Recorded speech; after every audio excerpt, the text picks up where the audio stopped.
Bismillahirrahmanirrahim. Assalamu alaikum. This is Sarwat Rashid and you are watching your own channel Epic Learning Hub. Dear students, आज के lecture में हम weighted arithmetic mean को discuss करेंगे। Weighted arithmetic mean और simple arithmetic mean में क्या फ़र्क होता है? इसमें ये फ़र्क होता है कि जब हम सिंपल अरिथमेटिक मीन कैलकुलेट कर रहे होते हैं तो हम ऑब्जर्वेशंस या आइटम्स की इम्पोर्टेंस को इक्वल कंसिडर कर रहे होते हैं। यहाँ पर वेटेड अरिथमेटिक मीन में आप ऑब्जर्वेशन की इम्पोर्टेंस को, जो रिलेटिव इम्पोर्टेंस है, उसको भी कंसिडर कर रहे हो। सो डेफिनेशन के लिए बोर्ड पर चलते हैं। बोर्ड एग्जाम्स में इसकी डेफिनेशन भी आपको आ जाती है। न्यूमेरिकल इसका जो है वो इतना इम्पोर्टेंट नहीं है बोर्ड पॉइंट ऑफ व्यू से, लेकिन फिर भी हम एक न्यूमेरिकल, एक एग्जाम्पल जरूर डिस्कस करेंगे ताकि आपको इसका कॉन्सेप्ट क्लियर हो जाए। तो डेफिनेशन की तरफ चलते हैं। Weighted arithmetic mean computed for observations by considering relative importance, यानी आपके जो ऑब्जर्वेशंस हैं डेटा की या वैल्यूज जो हैं उनकी इम्पोर्टेंस को जब हम कंसिडर कर रहे होते हैं और कंसिडर करते हुए जब हम अरिथमेटिक मीन कैलकुलेट करते हैं तो हम उस अरिथमेटिक मीन को वेटेड अरिथमेटिक मीन बोलते हैं। तो इसकी नोटेशन क्या है? एक्स बार, जो कि अरिथमेटिक मीन की नोटेशन है, वही नोटेशन है, सिर्फ इसकी बेस में आप एक छोटा सा W लिख लेंगे जो कि वेटेड अरिथमेटिक मीन को रिप्रेजेंट करेगा। फॉर्मूला में आपके पास जो फॉर्मूला है वो है summation WX divided by summation W।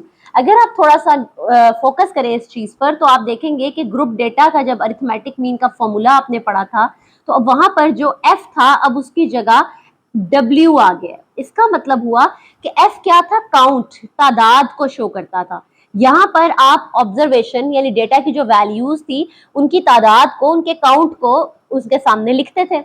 अब यहाँ पर तादाद की बजाय इंपॉर्टेंस आ गई है। सिंपल अरिथमेटिक मीन में जो डेटा की ऑब्जर्वेशन यानी एक्स थी उसमें हम ये बात कंसिडर कर लेते हैं, सपोज कर लेते हैं कि जितनी भी वैल्यूज हैं, जितने भी ऑब्जर्वेशंस हैं या जितने भी आइटम्स हैं उन सबकी इंपॉर्टेंस सेम है, इक्वल है।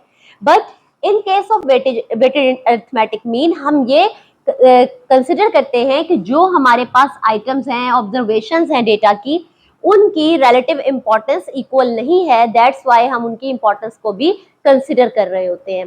तो होपफुली डेफिनेशन आपको समझ आ गई होगी। अब हम एक एग्जांपल डिस्कस करते हैं जिसमें हम बात करेंगे कि किस तरह से वेटेड अरिथमेटिक मीन का न्यूमेरिकल सॉल्व होता है। लेट्स सपोज स्टूडेंट्स कि आप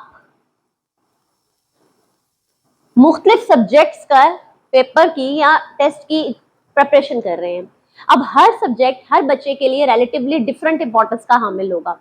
जाहिर सी बात है, जो सब्जेक्ट थोड़ा सा मुश्किल है, जो प्रैक्टिस मांग रहा है, उसको आप ज्यादा इंपॉर्टेंस देंगे, ज्यादा टाइम देंगे, और जो सब्जेक्ट आपको इजी लगता है उसको आप रिलेटिवली कम इंपॉर्टेंस देंगे।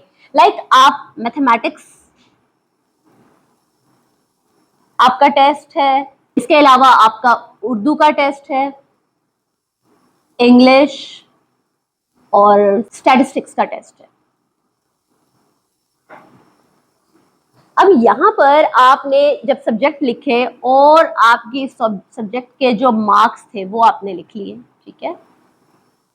लेट्स सपोज आपने 80 मार्क्स मैथ्स में लिए, उर्दू में आपने 60 मार्क्स ले लिए, इंग्लिश में आपने 50 ले लिए, स्टैटिस्टिक्स में आपने 75 मार्क्स ले लिए।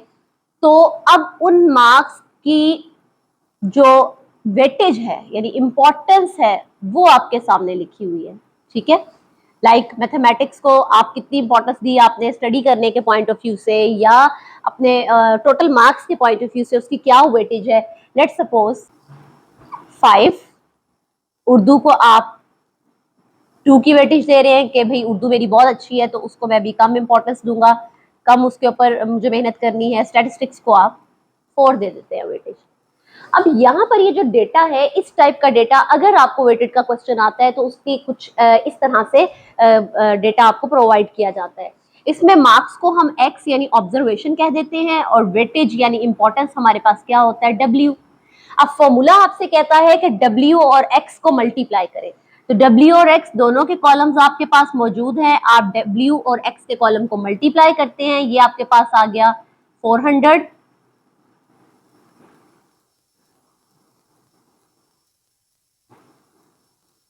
जी, WX का कॉलम आ गया। अब फॉर्मूला आपसे क्या कह रहा है कि मुझे WX का सम चाहिए और W का सम चाहिए। WX का सम आपके पास यहाँ से आ जाएगा और W का कॉलम आपके पास ये है, यहाँ पर आ जाएगा, बाकी आपको कोई और चीज रिक्वायर्ड नहीं है। सो आप यहाँ पर सबसे पहले सम लेंगे, ये आपके पास हो जाएगा 3 4 5 10 14 और ये आपके पास हो जाएगा 9 7। अब आप अपने फॉर्मूला में वैल्यूज को पुट करेंगे। फॉर्मूला आपके पास है weighted arithmetic mean summation WX over summation W। अब आप वैल्यूज को इसमें पुट करेंगे। 970 डिवाइडेड बाय 14 डिवाइड करेंगे और कैलकुलेटर से जो हमारे पास आंसर आया वो है 69.28।